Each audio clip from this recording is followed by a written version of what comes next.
الحمد لله رب العالمين له الحمد الحسن والثناء الجميل وأشهد أن لا إله إلا الله وحده لا شريك له يقول الحق وهو يهدي السبيل وأشهد أن محمدا عبده ورسوله صلى الله عليه وعلى آله وأصحابه والتابعين لهم بإحسان إلى يوم الدين أما بعد. Inshallah ta'ala, I'm just going to add on what Shaykh Muhammad has already, mashallah, pointed out and bi'idhnillah al-kareem elaborated and said. I was listening to his kalam, mashallah, on the way, and now that I was here, I was also listening. There's a few points I organized, inshallah ta'ala, and I wanted to share with you all, bi'idhnillah al-kareem, when it comes to hifz and memorization. So it's something over the years that I collected for my teaching towards my children and for my own memorization of the Qur'an.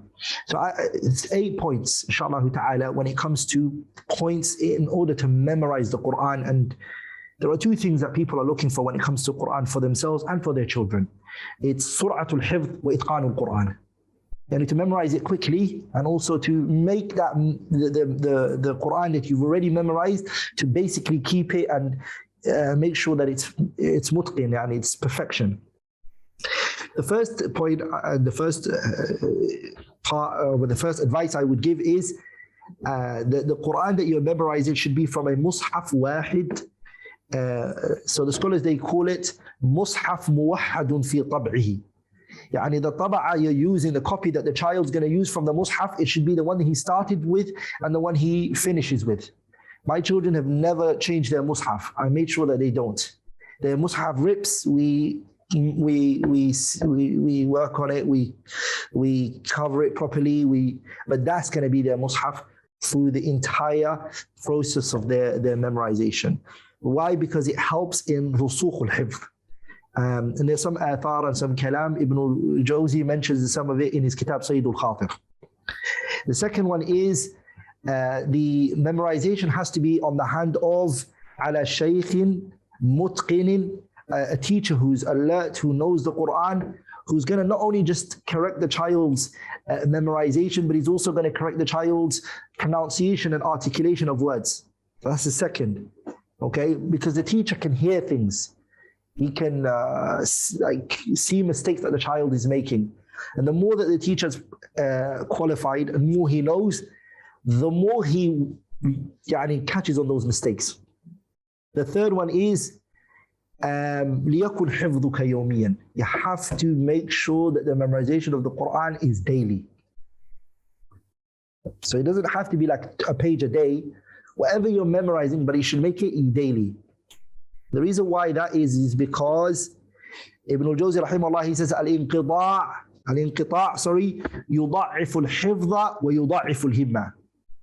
If you disconnect from something, it weakens the memorization, and it also weakens what? The aspiration. The continuation is very good. The fourth point is التكرار يا إخوة. Repetition. And Imam al-Bukhari was asked, what is the medicine to memorization? And he said, I don't know anything after the person's willingness better than at-takrar, repetition. So at-takrar, repetition is the key and it's the solution. Honestly, when people ask me, how can I solidify my Quranic memorization? I don't know anything else to say other than takrar, repetition. Number 5, let the memorization start from Surah An-Nas ila Surah Al-Baqarah. That tariqah is the best. Especially the child, he learns quickly to finish surahs from surahs to surahs, because why is the Qur'an even categorized into surahs? Is when the human feels like he accomplished something and he finished a surah and he's moving to the next, it feels good for the child. I've seen it with my children. Once they finish a portion and they go to the next surah, they like it. I'm starting a new surah, Dad, did you know that? They'll tell you, so they're happy. So Surah An-Nas ila Surah Al-Baqarah, the scholars, they say Hifdul Ibtida', that should be it. Like when it comes to Hifdul Muraja'ah, Baqarah ila Nas. When you do Muraja'ah, it should start from Baqarah to Nas. But when you're starting the memorization of the Quran, whether you're young, whatever you are, start from Surah An-Nas ila Surah Al-Baqarah. Number 6 is إِذَا ضَاقَ الْوَقْتُ. If there's not much time for memorization, for anything new. So if you're in a situation where time is restricted and you have to choose between learning something new or revising, my advice is muraja'ah. What you've already memorized is more important than something new. So if I see my child, what is memorized before is weak, I like to stop. I love stopping. And we're going to do muraja'ah. Going forward and just forward and forward and forward is without keeping strong what you memorize is not of a lot of benefit. Number 7. The second 7 point is لا تنتقل من حفظ إلى حفظ. Don't move from one hifz to another hifz. What do I mean by that? Don't move to a jadid unless you solidify the past. Okay, which is what I've already kind of mentioned in the 6th point. And the 8th and final point, inshallah ta'ala, is don't feel heartbroken if the child is still weak after the first time he finishes the Qur'an. Anybody who's memorized the Qur'an and finished the Qur'an will know that their first memorization wasn't that strong. That's why the scholars, they call it حفظ التجميع. You just compile the Qur'an. You haven't really memorized it properly. And that's why مرحلة التجميع, that stage of just all the Qur'an, is going to be da'if. So when your child says, I finished the Qur'an, and you can still see mistakes, don't worry. He's going to start feeling like he's finished the Qur'an on the 4th and the 5th time. That's in terms of principles and rulings I wanted to mention here. Now I want to mention the second point, which is مقدار الحفظ اليومي. How much should a child memorize every day? Okay, that's what a teacher should appoint the child. This is not a test. This is not a competition. He's not racing with anybody. Allah hasn't made the people's hifz the same. Someone's hifz is very strong, another one is hifz is very weak. So it changes from one person. And I initially started my children with half a page, and we made our way from there. So we started with half a page and we made our way up. But if a child is memorizing a page, that's decent, that's good. That's not very bad, as some people may say. It's decent, it's all right. The more the better. But if he's doing a page a day, that's good. But that page has to be mutqin. And very well, he has to read it to you. Of course, he's a child. He's going to forget it after a few months later. He's going to forget again. Your job is just to keep going over it again and again and again. The second point I want to say is, my advice is don't increase the child's hifz more than 2 pages. It's one of the things I did wrong. It's one of the mistakes I did. I was going fast to finish it, so I got 4 pages, 5 pages squeezed in. That's not a good advice. I realized لا تزيد, don't increase from صفحتين to صفحة, because there's it's no race. And these are just personal advices, because the scholars, there's a قاعدة I came across, من حفظ سريعا نسي سريعا. That's the قاعدة. Anyone who memorizes fast forgets it fast. Last point, inshallah ta'ala, and then we can take the Q&As, inshallah ta'ala, whatever's left over. طريقة حفظ القرآن, when it comes to the method of memorizing the Quran, as I said, when we say memorization of the Quran, is 2 things we're trying to look for. سريع الحفظ, fast in memorization, سرعة الحفظ, and itqan. We want to get those 2 together, inshallah ta'ala. So as fast as the person can memorize and also have it strong, there are basically few things that a person needs to observe.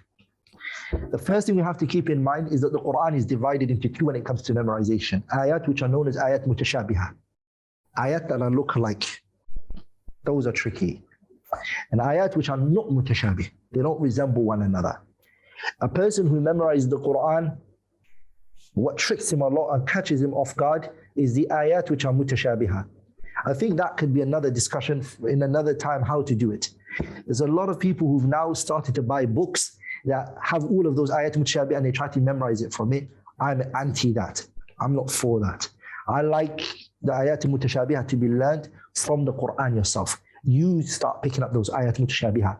So you're reading Surah Qasas and you see the story of Musa alayhi salam be mentioned here, it's similar to Surah Taha, وهكذا. Surah Sad is mentioning the story of Iblis, and then Surah Al-A'raf is also mentioning the story of Adam and Iblis, and Surah Al-Baqarah is also mentioning it, and so then it resembles one another. I like to see it myself, and I pick up the differences.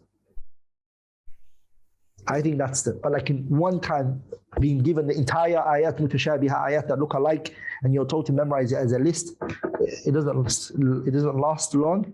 But again, it changes from one person to another. So these are the steps I took with my kids when it came to the method of memorizing the Qur'an. Each ayah, I made them read it 20 times. So for example, the child reads Alhamdulillahi Rabbil Alameen, Alhamdulillahi Rabbil Alameen. He reads it 20 times looking at the Mus'haf. Now when he reads it 20 times looking at it from the Mus'haf, I put my hand on it and I say, hey, read it now from memory. So my son or my daughter, she reads it from memory 20 times. And then I now say, okay, let's move on to the next ayah. Look at the ayah again, read it 20 times from the Mus'haf. Let me hear it 20 times. And then I tell them, I put my hand on it and I say, read it 20 times from memory.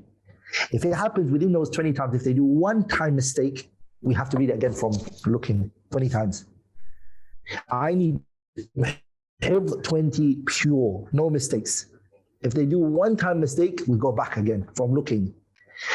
Now, when they do two ayahs, so Alhamdulillahi Rabbil Alameen, Ar-Rahman Ar-Rahim, those are two verses, 20 times, 20 times. So it's 40. I put my hand on it both and I say, I need you to read those two verses together now. Okay, and they read it together, and that's how we carry on, connecting all the verses together. If it happens that whatever verse they get wrong, we put our hand on it again, and we say, read it 20 times. Because when it comes to memorizing, there's two things that happen. You know the verse, but you forget the verse after it. So its connection is also important. That's why I keep bringing it back to the previous one. And I keep bringing it back to the previous one. And I keep bringing it back to the previous one. So there's a connection between the ayat. Some people, what they do is they memorize this verse, and they move it to the next verse, and they move it to the next verse, and they move it to the next verse, and they move it to the next verse. And what happens is they can't connect the verses. They know each verse by itself, but they're not connecting it. So I need it to be connected. Another thing I focus highly on, and it's one of the things you can trick a person who's a hafiz, is the ending of an ayah from a safha to the other page that it connects with. A lot of people get confused here. Again, it comes to the issue of what? Connecting. And this, I make sure my children don't do that mistake, because we make sure that we spend a lot of time with the last verse on the page to the verse that's starting on the other page. Now, this is very important in the matter I mentioned before, which is do not change the copies of your mushaf. If you do, some of the mushafs are different with ayah starts in the page. And that's not what you want for the child. You don't want tashattut to happen to the child. And inshallah ta'ala, that's all I wanted to share for now. And Allah knows best, subhanahu wa ta'ala.